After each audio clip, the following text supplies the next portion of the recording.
একটি সরকারি ঘোষণা নয়, এটা একটা প্রতিশ্রুতির বাস্তবায়ন। প্রথমে বুঝে নেওয়া যাক ট্যারিফ কে ঠিক করেন। সাংবাদিক বন্ধুরা, শুরুতেই একটা বড় ভুল ধারণা ভেঙে দিতে চাই, কারণ এটা না বুঝলে আজকের ঘোষণার গুরুত্ব পুরোপুরি বোঝা যাবে না। টিএসসিসিএল মানে নিগম বিদ্যুতের দাম ঠিক করে না। রাজ্য সরকারও সরাসরি ট্যারিফ বাড়ায় না। বিদ্যুৎ আইনের 2003 এর ধারা 61 and 62 অনুযায়ী ট্যারিফ নির্ধারণের দায়িত্ব সম্পূর্ণভাবে একটা স্বাধীন সংস্থার। ত্রিপুরা বিদ্যুৎ নিয়ন্ত্রক কমিশন, যাকে আমরা টিইআরসি বলে থাকি। এখানে একটা গুরুত্বপূর্ণ তথ্য আপনাদের জানানো দরকার। টিইআরসি কোনো সরকারি দপ্তর নয়, এটা একটা আধা বিচার বিভাগীয় কোয়াজি জুডিশিয়াল আমরা বলে থাকি, কোয়াজি জুডিশিয়াল সংস্থা। অনেকটা আদালতের মতোই স্বাধীনভাবে কাজ করে। প্রতি বছর টিএসসিসিএল তার আয় ব্যয়ের হিসাব দিয়ে একটা পিটিশন দাখিল করে। কার কাছে? টিইআরসির কাছে। এরপরে জনশুনানি হয়, তারপর টিইআরসি নিজে বিচার বিশ্লেষণ করে ট্যারিফ অর্ডার জারি করেন। সাংবাদিক বন্ধুরা, এখানে একটা জাতীয় প্রেক্ষাপটও আছে। মাননীয় সুপ্রিম কোর্ট গত বছর একটা ঐতিহাসিক রায়ে স্পষ্ট বলেছেন, this is the judgment of the Supreme Court last year. দেশের প্রতিটি রাজ্য বিদ্যুৎ নিয়ন্ত্রক কমিশনকে মানে এসিআরসি তাদের সঞ্চিত রাজস্ব ঘাটতি বা রেগুলেটরি গ্যাপ নির্দিষ্ট সময়সীমার মধ্যে অর্থাৎ 3 বছরের মধ্যে মিটিয়ে ফেলতে হবে। If any gap is there, এবং ট্যারিফ যেন প্রকৃত ব্যয়ের প্রতিফলন হয় তা নিশ্চিত করতে হবে। এই সুপ্রিম কোর্টের নির্দেশের প্রেক্ষাপটেই দেশের প্রতিটি রাজ্যে ত্রিপুরা সহ নিয়ন্ত্রক কমিশনগুলোকে নতুন ট্যারিফ অর্ডার জারি করতে হয়েছে। এটা কোনো রাজ্য সরকারের ইচ্ছা নয়, এটা দেশের সর্বোচ্চ আদালতের নির্দেশ। কেন এবছর ট্যারিফ বাড়ল? আসলে তো বেড়েছে, এটা তো অস্বীকার করতে পারবো না। এখানে একটা কথা আমি বলতে চাই, 2019 থেকে 2023 টানাই 4 বছর আমাদের সরকার রাজ্যের মানুষের উপর একটু ট্যারিফ বৃদ্ধির বোঝা চাপতে দেয়নি। রেকর্ড দেখলেই বুঝবেন।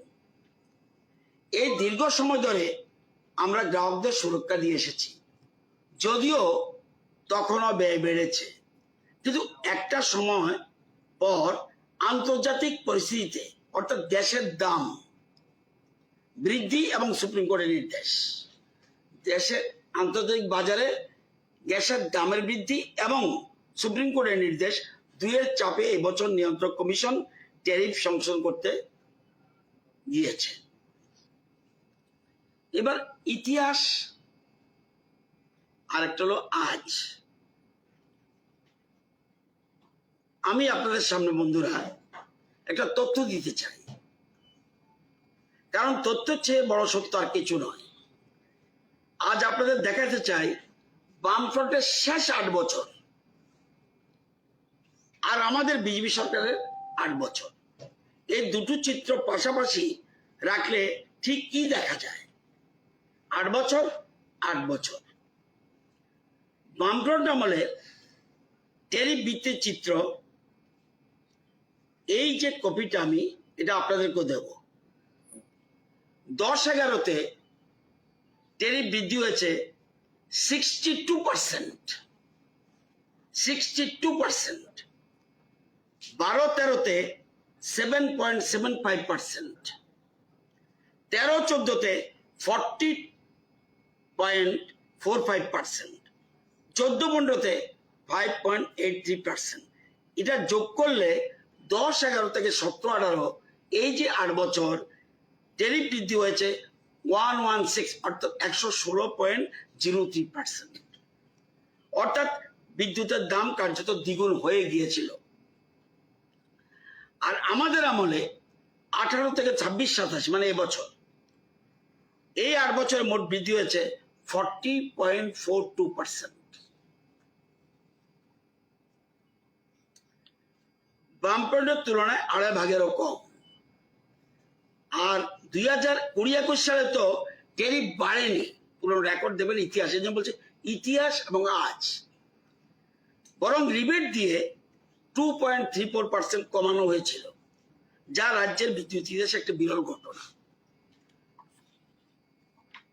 এটা ফ্যাক্ট।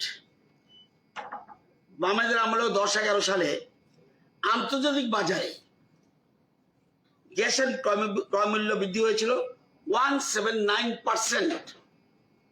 বাড়েনি ওই সময় আন্তর্জাতিক বাজারে, এটা আমি বলবো না, 179%, 179%। এর ফলস্বরূপ পূর্বেরকার সরকার 62% ট্যারিফ বৃদ্ধি করে, এবং আর যেখানে গ্যাসের ক্রয় মূল্য এবার হলো 179%, তাদের সময় 10-11-তে এই জন্য তারা বৃদ্ধি করেছিল 62%। এখন 22-23-এ কত বেড়েছিল? 196%। না, 22-23-এ একটা ফোঁটাও বাড়েনি, 196%। এবং আমরা কোনো ট্যারিফ বৃদ্ধি করিনি। হ্যাঁ, 23-24-এ কমিশন বিদ্যুৎ বিল বাড়াতে বাধ্য হয়েছে। সাংবাদিক বন্ধুরা, এটাই পার্থক্য। একটা সরকার শুধু ক্ষমতায় থাকে, আরেকটা সরকার মানুষের পাশে থাকে। আমরা দ্বিতীয়টা বেছে নিয়েছি।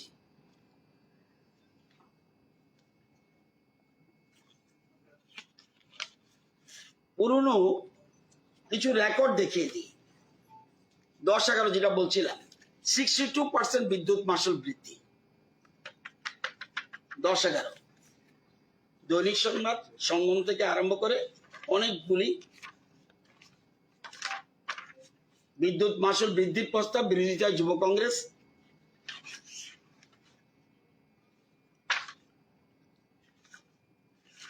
অনেকগুলি। এবার আসুন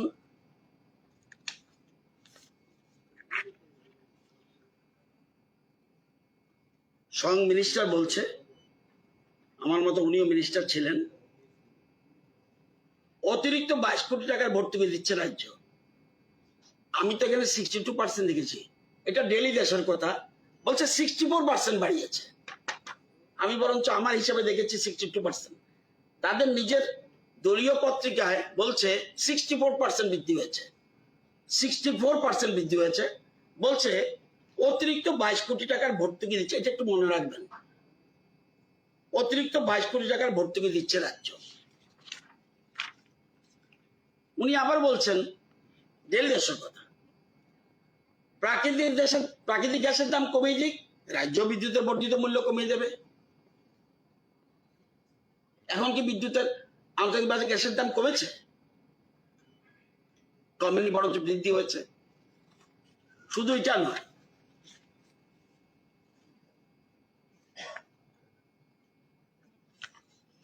আবার 2013 40% বৃদ্ধি।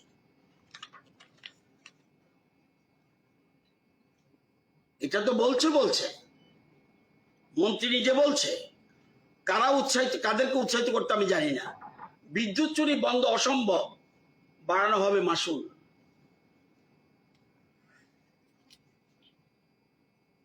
রাজ্যে বিদ্যুৎ মাশুল বাড়বে ফের এমন ইঙ্গিত দিলেন মানিক দে। রবিবার স্থানীয় টাউন হলে এক আলোচনা চক্রে উদ্যোগের ভাষ্যকে দেওয়ার সময় ইঙ্গিত দেন তিনি। বিদ্যুতের মন্ত্রী শ্রী দে বলেন, বিপজ্জনক পরিস্থিতি চলছে, রাজ্যের বিদ্যুতের নিগম পঙ্গু হবার উপক্রম হয়েছে। তিনি সাফ বলে দেন, বিদ্যুৎ চুরি রোধ অসম্ভব, পাহারা দিয়ে বিদ্যুৎ চুরি রোধ করা যাবে না। তার মতে হুক লাইন ধরার কোনো যন্ত্র নেই।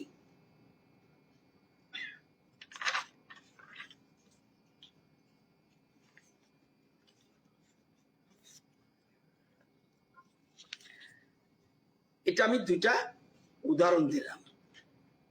সম্মেলন করতে এসে ইতিহাসটা জানতে হবে, অতীত এবং বর্তমান, এটাকে বলে ইতিহাস। তো আমরা দুপুর 12টায়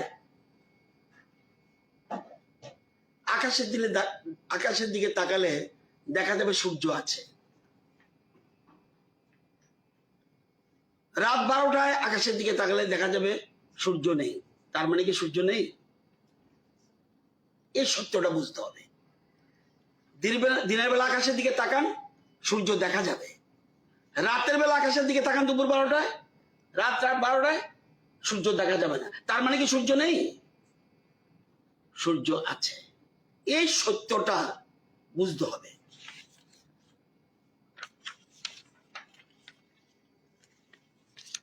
যখন মানুষ আতঙ্কিত হয়েছিলেন আমরা শুনেছিলাম। সাংবাদিক বন্ধুরা, টিআরসির 26-27 সালের ট্যারিফ অর্ডার প্রকাশিত হওয়ার পর আমি অস্বীকার করব না, রাজ্যের মানুষের মধ্যে একটা আতঙ্ক তৈরি হয়েছে। অ্যাট প্রেজেন্ট এটা বাস্তব সত্য।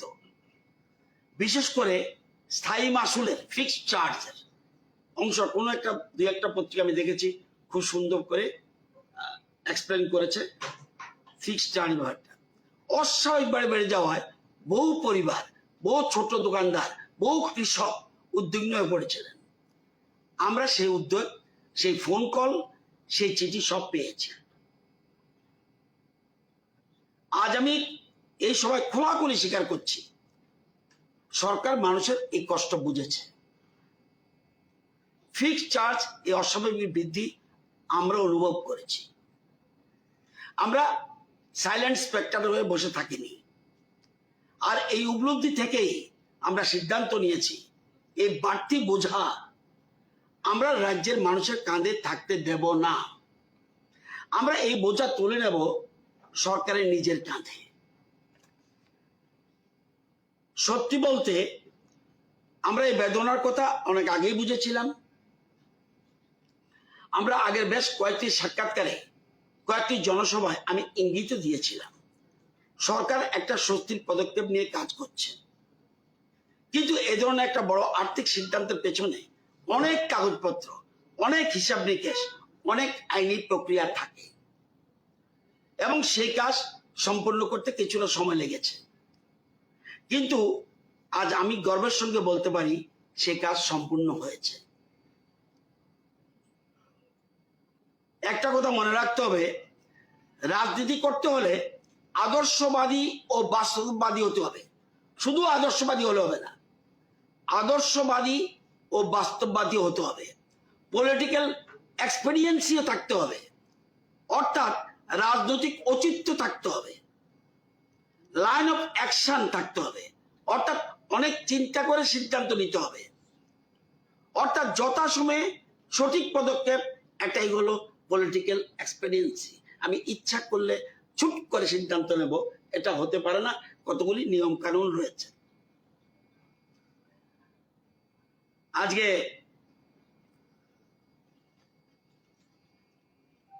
সত্যি বলতে আমরা এই বেদনার কথা অনেক আগে বুঝেছিলাম এবং আমরা এটা বলতে চাই, আপনারা জানেন মাননীয় মুখ্যমন্ত্রী ডাক্তার মানিক শাহ এ বিষয়ে ব্যক্তিগতভাবে কতটা আন্তরিক ছিলেন এটা আমি নিজে জানি। তিনি নিজে জরুরি বৈঠক ডেকেছেন, ঊর্ধ্বতন একটি আধিকারিকের সঙ্গে অত্যন্ত গুরুত্ব সহকারে এ বিষয়ে দীর্ঘ আলোচনা করেছেন। এমনকি একটি পর্যায়ে মাননীয় মুখ্যমন্ত্রী দিল্লি থেকে রাজ্যে ফিরে আসেন শুধুমাত্র বিদ্যুৎ ট্যারিফ সংক্রান্ত বৈঠকে সভাপতিত্ব করার জন্য। এটা আপনারা সবাই জানেন। বৈঠক শেষ করে তিনি আবার দিল্লি ফিরে যান। সাংবাদিক বন্ধুরা, এটাই একজন মুখ্যমন্ত্রীর দায়বদ্ধতা। নিজের ব্যস্ত কর্মসূচি সরিয়ে রেখে রাজ্যের মানুষের সমস্যা ছুটে আসা, তার এই সহযোগিতা ও নেতৃত্ব ছাড়া আজকের এই ঘোষণা সম্ভব হতো না। তাই আজকের এই ঘোষণা রাজ্য সরকার সিদ্ধান্ত নিয়েছে টিআরসি অনুমোদিত নতুন 26-27 ট্যারিফ অর্ডারে যে বর্ধিত মাসুল জনগণের উপর চাপানো হয়েছে তার সম্পূর্ণ বোঝা রাজ্য সরকার বহন করবে 100% ভর্তুকির মাধ্যমে। এটা ত্রিপুরা ইতিহাসে কোনোদিন কেউ করেনি। যদি দেখাতে পারেন ইতিহাস, আমি আমার পদ থেকে ইস্তফা দেব। 100% শব্দটা একটু খুব গুরুত্ব দিয়ে বুঝতে হবে। এই ভর্তুকি প্রযোজ্য হবে কাদের জন্য? রাজ্যের প্রতিটি শ্রেণীর গ্রাহকের জন্য। ডোমেস্টিক অর্থাৎ গৃহস্থলী যাকে বলি, ছোট মাঝারি বড় সকল স্তরের ব্যবসায়ী, যত বড় বিজনেসম্যান হোক, সাধারণত সাবসিডি সবার ক্ষেত্রে দেয় না। এই ক্ষেত্রে অতিরিক্ত সাবসিডি সবার জন্য, কৃষক, শিল্পপতি, প্রত্যেকে, শুধুমাত্র রেলওয়ে ট্যাক্সন ছাড়া। রেল লাইন যে আমরা করেছি ইলেকট্রিক চার্জ, ওটা ছাড়া। আর defence installations, railways, all India radio, Doordarshan ইত্যাদির ক্ষেত্রে মাত্র 15%, আর বাকি সর্বক্ষেত্রে 100%। সহজ কথায় বলি, আপনাদের বিলে ট্যারিফ বৃদ্ধির কারণে যে অতিরিক্ত বাড়তি টাকা, অতিরিক্ত বাড়তি যা টাকা যোগ হয়েছিল, তার আপনাকে দিতে হবে না। রাজ্য সরকার তা 100% বহন করবে। অতিরিক্তটা যারা প্রশ্ন উঠতে পারে, যারা ইতিমধ্যে বাড়তি টাকা দিয়ে দিয়েছেন তাদের জন্য কি? আমি জানি আপনাদের মনে এই প্রশ্ন উঠবে। যারা ইতিমধ্যে নতুন বর্ধিত ট্যারিফ অনুযায়ী বিল মিটিয়ে দিয়েছেন তাদের কি হবে? তাদের প্রশ্নের জবাব হলো, এই ভর্তুকির কার্যকর হচ্ছে 2000, এখন যে আমাদের ট্যারিফটা শুরু হয়েছে অতিরিক্তটা মে মাস থেকে, গত মে মাস থেকে। তো এই ভর্তুকি কার্যকর হচ্ছে মে মাস থেকে, অর্থাৎ পূর্ববর্তী তারিখ থেকে। যেসব গ্রাহক ইতিমধ্যে বর্ধিত হারে বিল মিটিয়েছেন তাদের প্রদত্ত বাড়তি অর্থ তাদের পরবর্তী 3 মাসের বিলে ধাপে ধাপে অ্যাডজাস্টমেন্ট করে ফেরত দেওয়া হবে। আগামী সেপ্টেম্বর, মানে এখন অগস্ট মাস চলছে, এই যে সেপ্টেম্বরের 1 তারিখ, তাহলে সেপ্টেম্বর, অক্টোবর, নভেম্বর, এই 3 মাসের গ্রাহকদের হাতে যে বিল পৌঁছাবে তাতে এই অ্যাডজাস্টমেন্ট প্রতিফলিত হবে। একটা উদাহরণ দিলে বুঝতে পারবেন।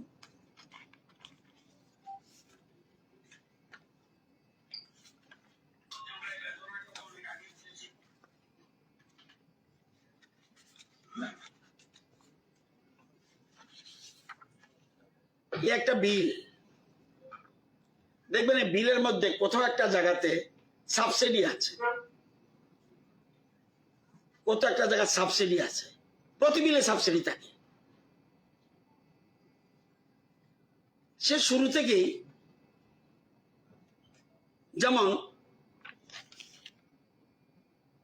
সাবসিডির কথা পরে বলছি, এই যে বিলটা, এটার মধ্যে একটা জায়গাতে আছে দেখুন 12 নম্বর জায়গাতে সাবসিডি আছে।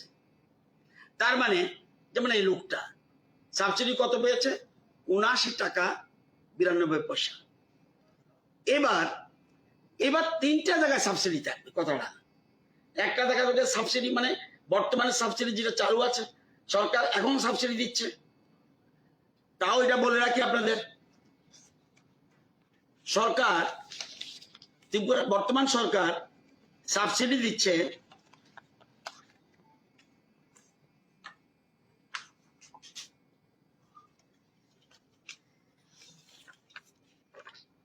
আমাদের সময় 5-6 থেকে, একদম 5-6, 2005-এ নিগম সৃষ্টি হয়েছিল। 5-6 থেকে আমাদের টোটাল পিরিয়ডে সাবসিডি কত? 40 কোটি দিয়ে শুরু করেছে, টোটাল 40 CR। লাস্ট তারা প্রতি বছর 40 16 দিয়ে এসে 49 CR কোটি এক বছরে, যাদেরকে সাবসিডি দেওয়ার কথা। আর আমরা 59 দিয়ে শুরু করেছি, 59 crore 47। আজকে যেটা বলছি এটা না, কিন্তু নর্মাল সাবসিডি 59-47।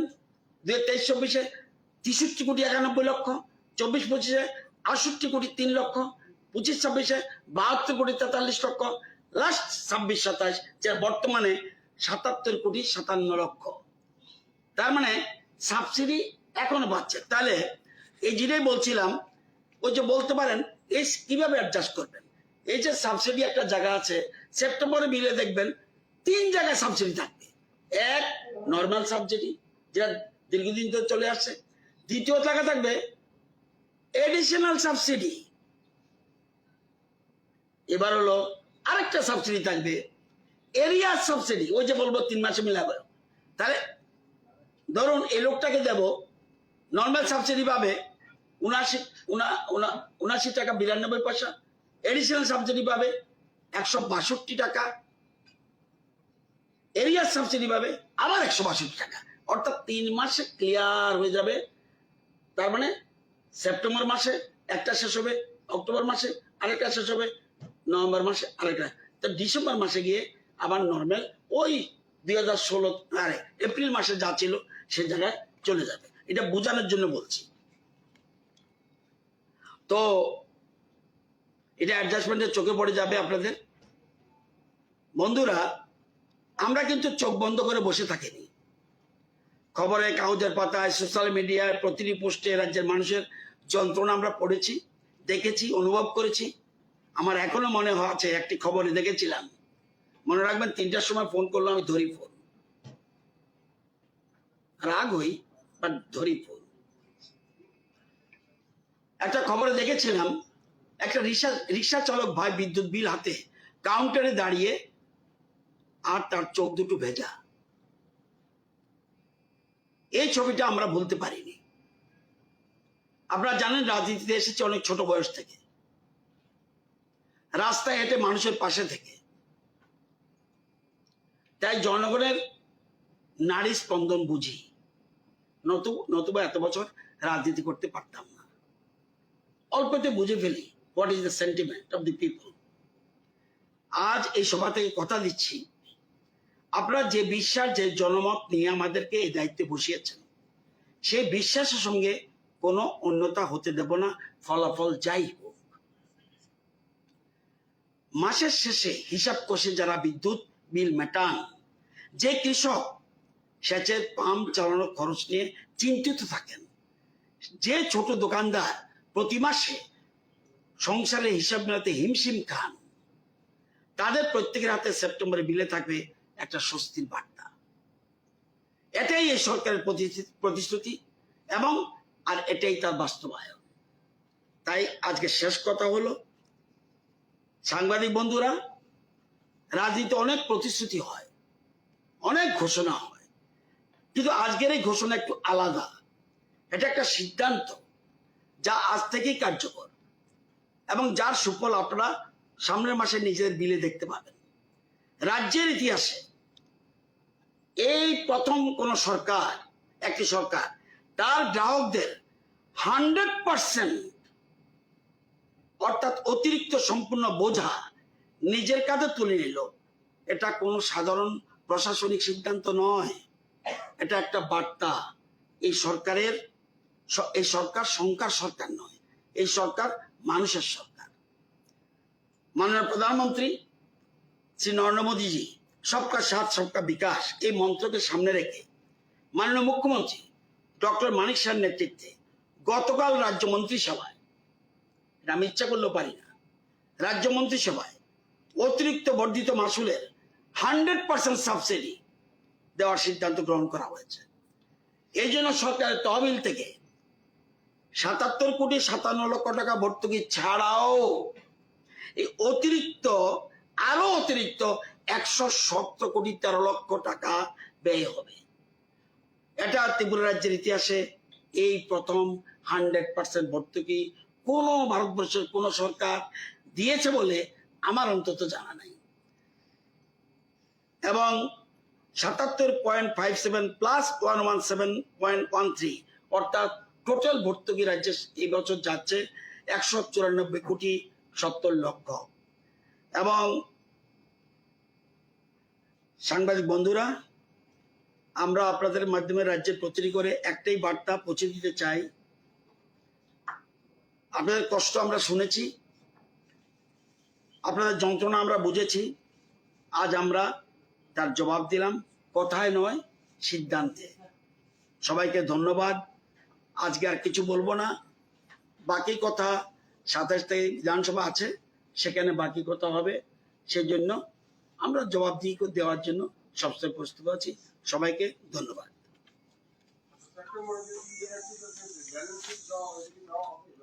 আমার যে কথাগুলো সেগুলি লিখিত আকারে আছে, আপনারা পেয়ে যাবেন।